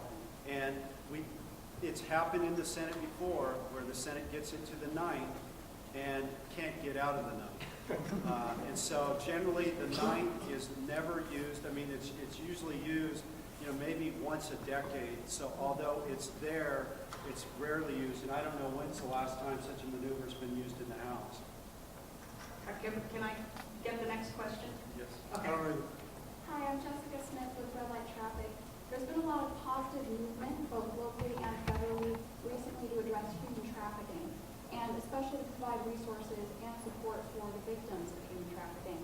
I would like to know what is being done and considered to help curb the demand, and especially why not make businesses mandatory reporters if they learn or know that their employees are purchasing illicit sex, particularly sex with children.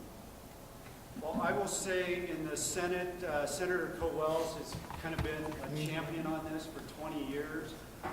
Washington State is one of the leading states as far as where we're addressing, sex crimes, which no matter, the exploitation is just terrible, the stories you hear. It's a bipartisan approach. It seems like every year we have 2 or 3 bills in the Senate. I know there were several bills this year that have been passed out, trying to do more as far as going after the Johns who are participating in these terrible acts.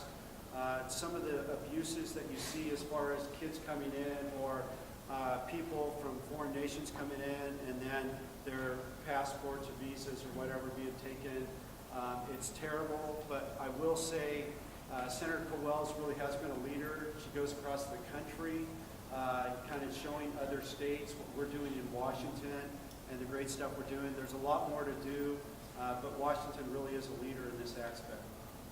And I want to thank you for the work that you've done and the organization and others on pushing out a mobile app that allows people to take pictures when they see this sort of thing happening on the street to bring sunlight to that behavior and to shame people.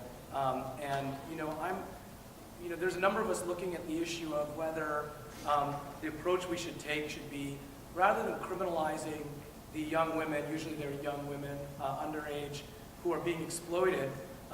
It's not a criminal act on their part, if you ask me. They're the victim, not the criminal. So we need to find ways to fund diversion for them so they get out of that lifestyle in a safe way, and we need to increase the penalties on the John. One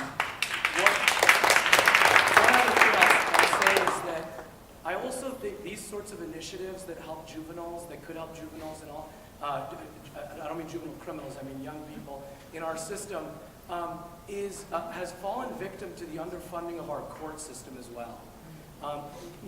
Kids need legal representation. We need mental health court, domestic violence court, drug courts. All of these have been decimated because, believe it or not, we are 50th in the country in terms of the state contribution to our court system, and these are state courts. So a lot of these issues, whether it's trafficking or mental health, like we talked about earlier, can be addressed with non-penal approaches and diversions to help get people the help they need. So I don't know the specifics about is making business owners mandatory reporters. I don't know whether that's the most effective intervention.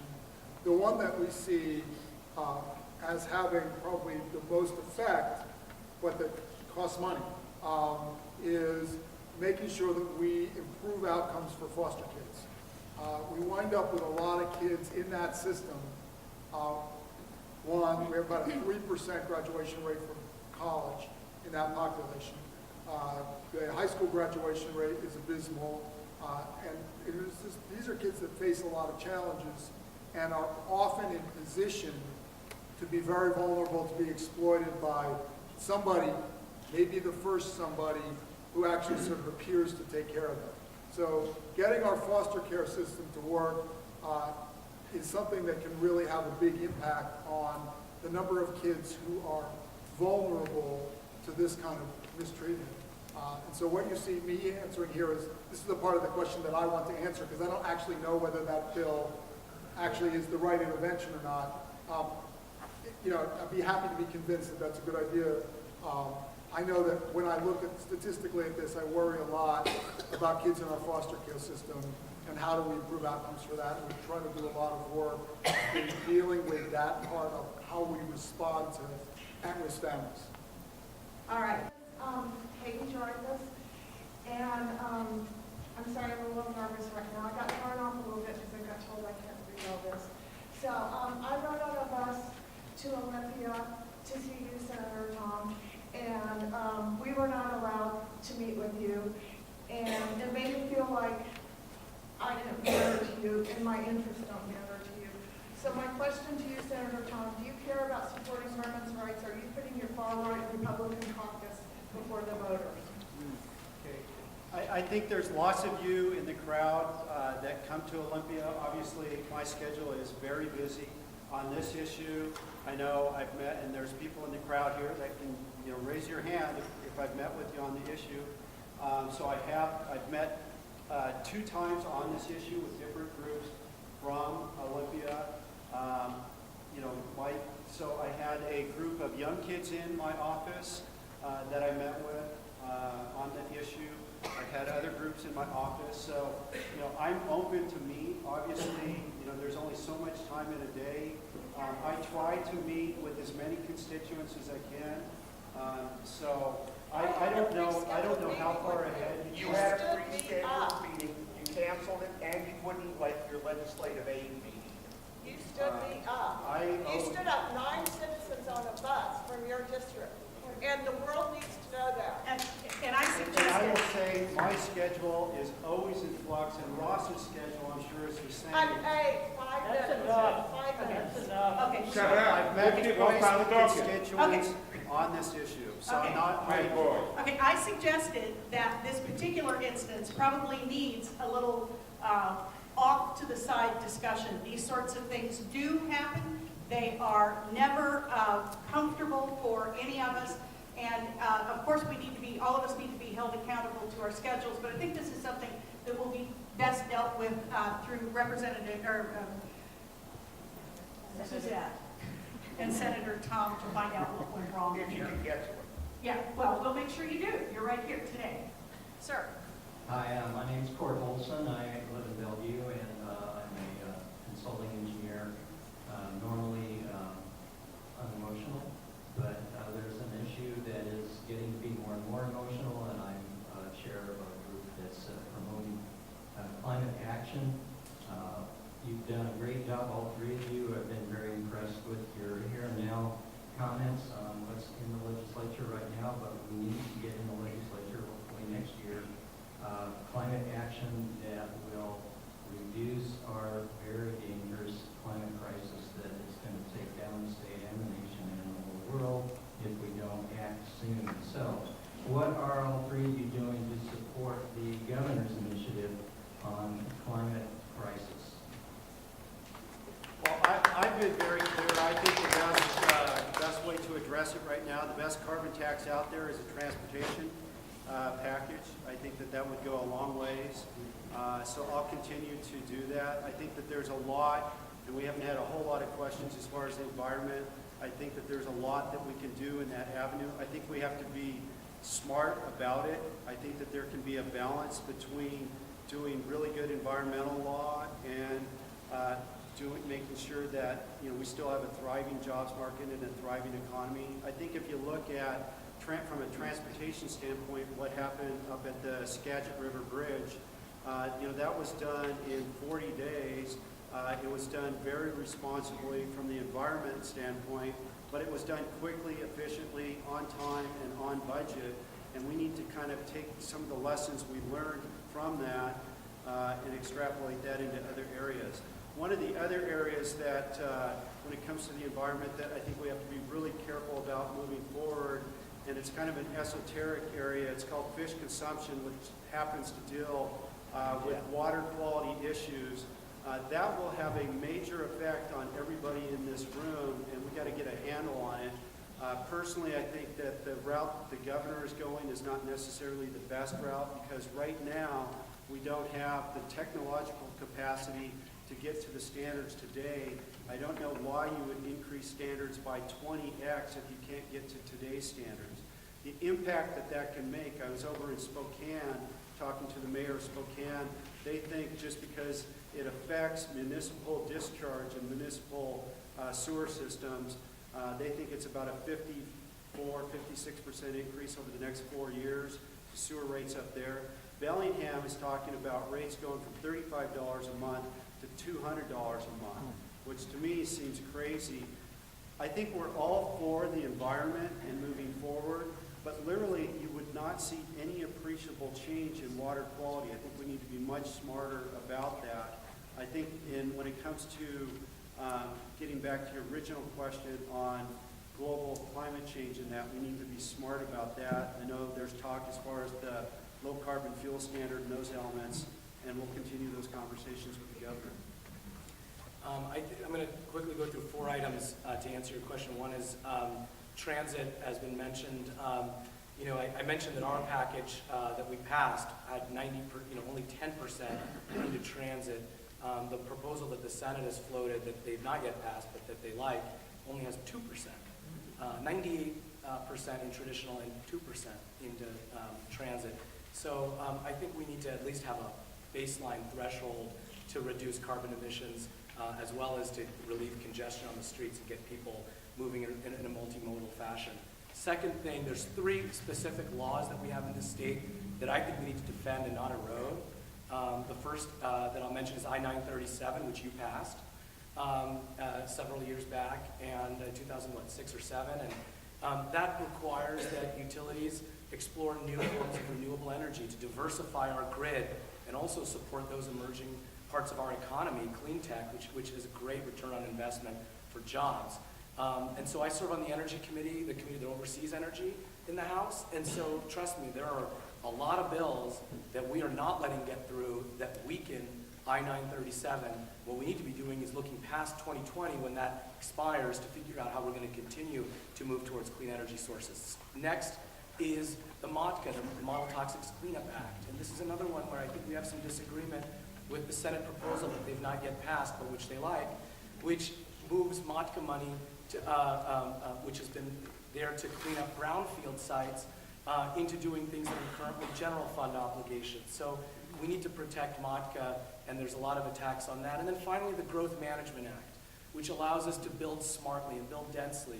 Also helps affordable housing, by the way, by concentrating development and zoning policies. That's another one that's constantly under attack by different parts of the state. Not so much here, not so much by members in King County, but it's a broader statewide thing. So I think if we defend those 3 laws and push for more transit, we're going to continue to lead the country on clean energy economy. And I have to make one correction on the 2% in the Senate simply is not the correct number. If you look at the numbers out there, and I can't go into the specifics as far as what's happening in the negotiation room because we kind of have a rule, we don't talk about what's in there, but if you look at, I can tell you numbers outside, prior to our current negotiations, we were like $650 million in the Senate, and the House was like $850, but the difference in the Senate is we had another big pile of money for the locals to figure out where they thought was best for those dollars to go.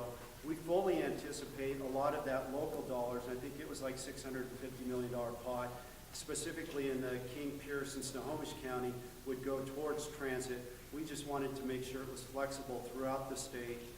So it's real hard when you're talking those dollars to say specifically where they're going, but I think we in the Senate are clearly recognizing that transit needs to be an important component, and that's why the local options, we never held back on those as far as the negotiation chip. Those were in the original package right off the get-go because we recognized the importance. If you add up both the local option and the state option, you're over $2 billion. Ross, before you begin, I need the audience to know that there are probably about 20 to 25 more questions out here. I've made commitments to 2 of you, and we have 10 minutes left. So what I'm going to do is to ask those of you who have questions. Every one of them is important. The representatives and the senator will be here after we technically adjourn at noon, so I want you to carry your questions forward because I'm not going to be able to get to them. So go. All right. So I have not actually been following what the governor's doing on his climate action policy thing, other than there was a little bit of theater the other day where he and Representative Short, it's a very nice lady from the upper right corner of the state, and she has an acronym because she's actually kind of short, had a big fight, and the people stomping out of the meetings and stuff, so it was good Olympia theater, but I'm not sure it was all that productive. I would tend to focus on a couple of big actions that we could take on climate. One is we need to get Puget Sound Energy to stop buying electricity from the coal plant in Montana. So when you look at our emissions into the atmosphere in the state, you sort of have two big sources. You have power generation and you have transportation. And there's some heating stuff in there for households and stuff. But transportation generates a lot of it. And we address that by being smart about how we not have people idling all the time, but more of how we get people out of cars and do all of the density stuff that these guys talked about and actually build a real transit system as we densify Puget Sound, which has 75% of the state's economy in the 4 counties that make up the core Puget Sound. So that's really where a lot of the activity happens and where we need to do the solutions. On the power generation side, Cyrus is absolutely correct on defending 937, is we need to get rid of particularly the coal burning plants and transfer them into alternative energy of some form or another, or in reduction in consumption. And I'm pleased now that the LEDs have finally gotten to the point where they're not crazy, and I don't have to have all these stupid mercury vapor things in my house that are awful to use. But some of that stuff is about consumption, but it's some of the big steps that we can take.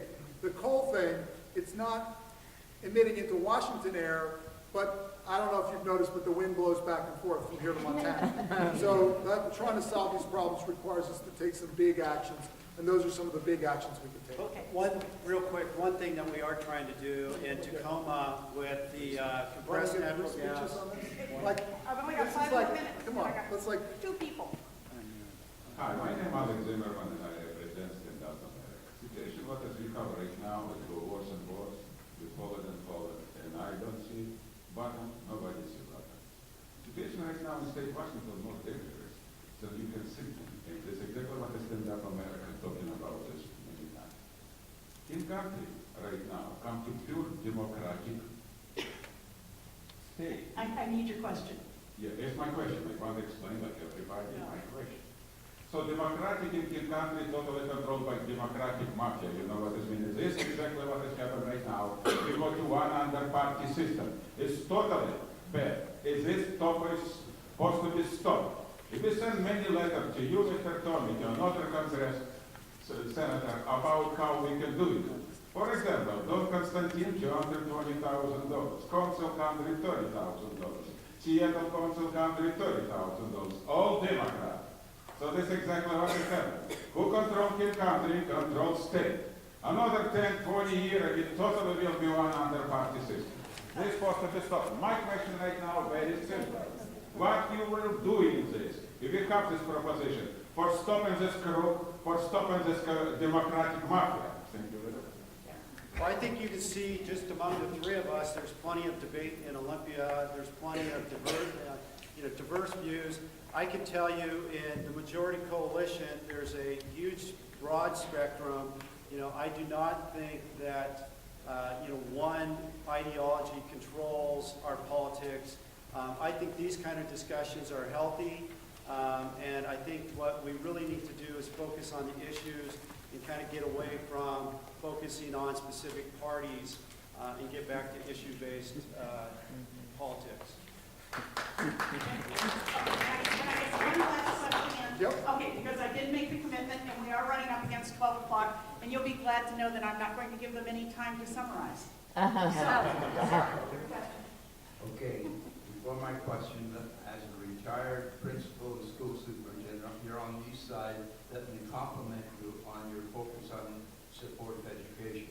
I have a question that is not related to education, however. This is in relation to the state maritime heritage area. The bill is addressing natural resources, the House bills resting in the Natural Resources and Parks Committee right now.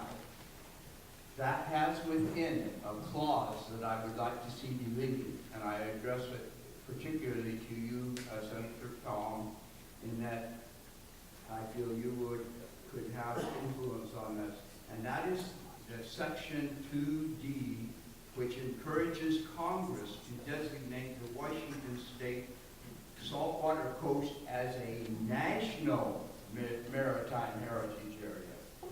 And that is fraught with problems. I wish I could take the time, but I'm asking you, will you support the deletion of that national maritime clause in that bill? Well, I will, I'd love to say yes, but, this is obviously, we have 188 bills in the Senate. I don't know the specifics. I think it'd be irresponsible as far as that kind of detail.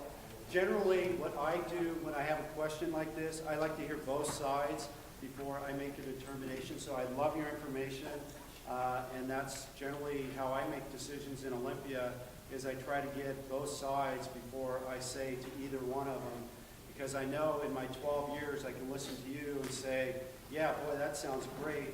And then I listen to the other side and I'm saying, maybe that wasn't so great. So I'd love to hear your information. I can't give you a definitive yes or no.